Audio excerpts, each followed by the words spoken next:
He's Rich Eisen from NFL Game Day Morning, the Rich Eisen Show on DirecTV's audience network that follows ours at noon Eastern. How old were you when you saw Jaws, Rich? Oh, gosh. That would have to be probably about 10. How did it affect you? Oh, it freaked me out. Susie still can't swim in the ocean. Your wife will not go in? She freaks out sometimes. Yes, sometimes. She goes in, but there are times when she'll actually prank me and go under the water and yank on my leg just to get a reaction. Yeah, I mean, that was some serious business, Jaws. And the story that Robert Shaw, the scene with his soliloquy talking about the USS Indianapolis, which is a true story, about the being on the ship that was delivering the bomb to Japan, and then as they were sunk in the water and sat, and their people were in the water for days. I mean, that story, the line, I think we need a bigger boat. Yeah. I mean, that's one of the greatest movies of all time and stands the test of time, I think, if you've seen it recently. Okay, aside from the actual shark, the star of Jaws, Richard Dreyfuss? Robert Shaw. Oh, yeah.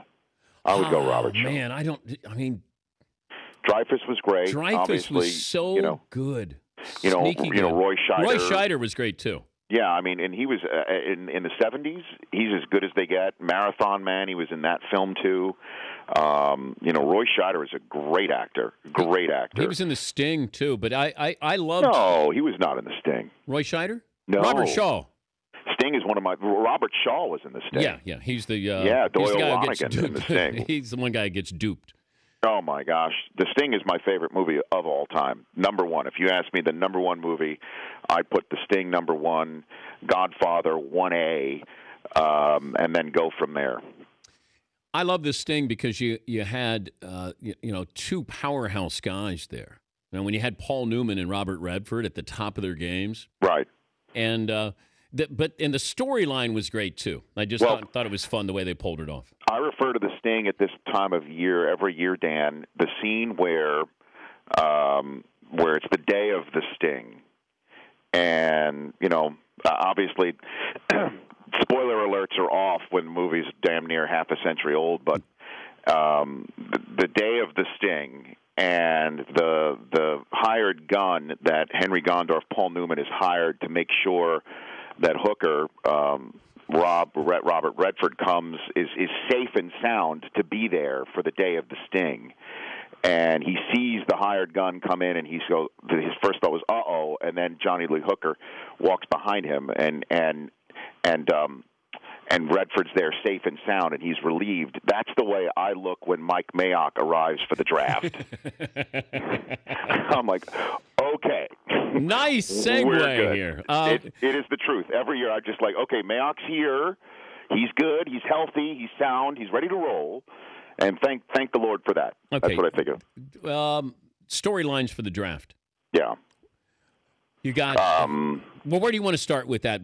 And then I want to know if Adrian Peterson or Sam Bradford or Jay Cutler or Phillip Rivers will factor into this year's draft in some way. Out of all of the quarterbacks that you mentioned right there, Phillip Rivers is the one that I think has the potential to be sneaking up as fodder, because the Chargers are one of the teams that did work out Mariota personally.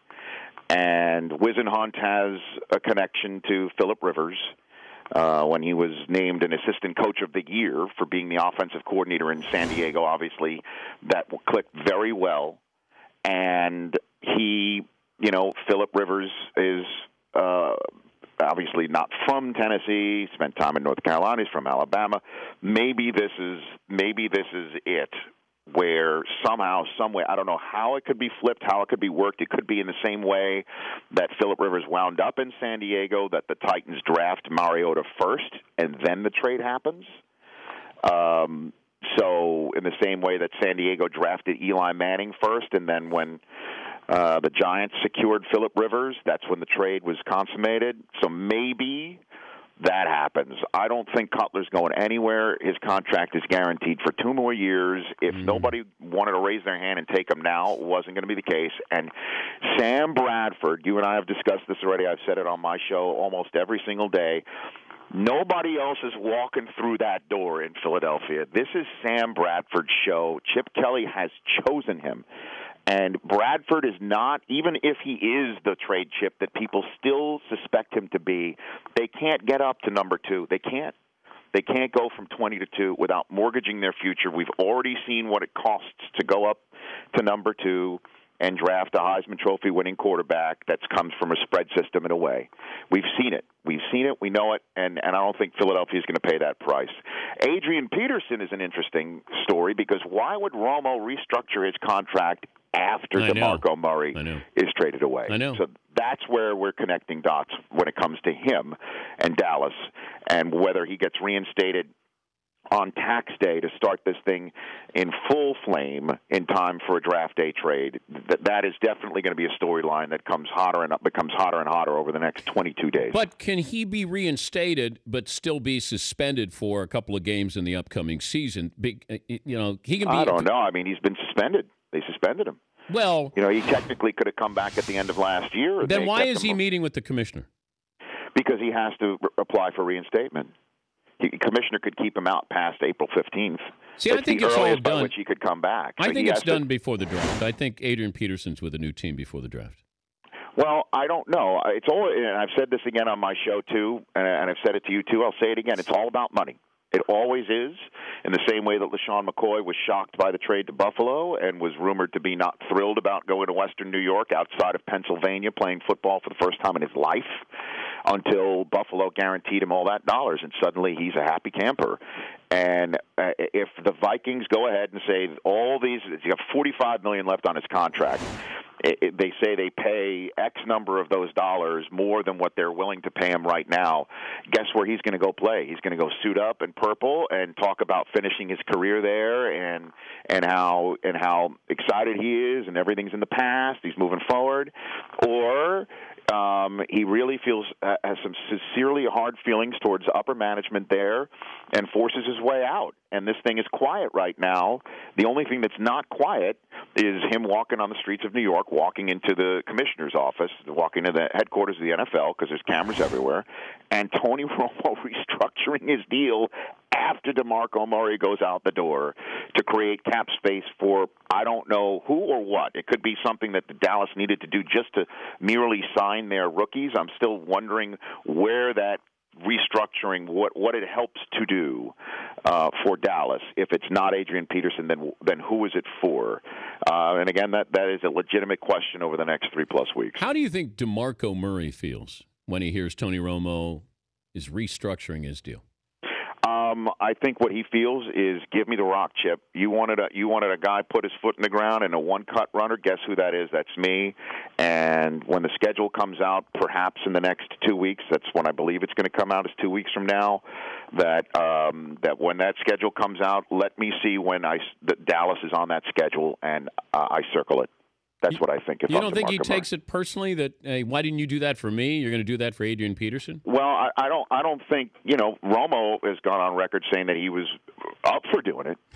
Well, I mean, again, I don't think the timing of it, you can't pin that completely on Tony Romo. I don't think it's Romo sitting there saying no, and now yes. But the Cowboys could have sped this up. They could have, but I think when it's all said and done, they didn't want to re-sign DeMarco Murray. Okay, all right. I think it just comes to that. No, they had to know what his market value could have been, and maybe they didn't foresee Chip Kelly shifting his. I mean, they certainly didn't foresee Chip Kelly trading for Sam Bradford, who's a roommate of DeMarco Murray's, to call him up and say, "Come join Philadelphia."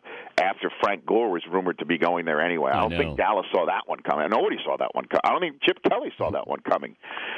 So that's it. I don't think we could for sure pin anything on Romo, other than the fact that he has done it, and who's it for? Who's that for? Who's on the show? Today, Coach K will be calling in. I've met him a couple days after cutting down the nets. Yeah. We'll chat with him. Tom Verducci some ball. We'll talk some baseball. Ryan Getzloff, the center of the Anaheim Ducks, your Anaheim Ducks, Dan, and the lovely and talented Charlotte McKinney in studio, in person. Oh boy! Oh yeah. You going to show the commercial? Well, short of reenacting it, yeah, we'll show the commercial. Then reenact it. I don't think we can do that, Dan. I don't think we can do that. I don't know if it's we could. I don't know if we could pull that off. The camera angles, as you all know, I'm sure probably needed to be sighted days in advance. Will you dance with her?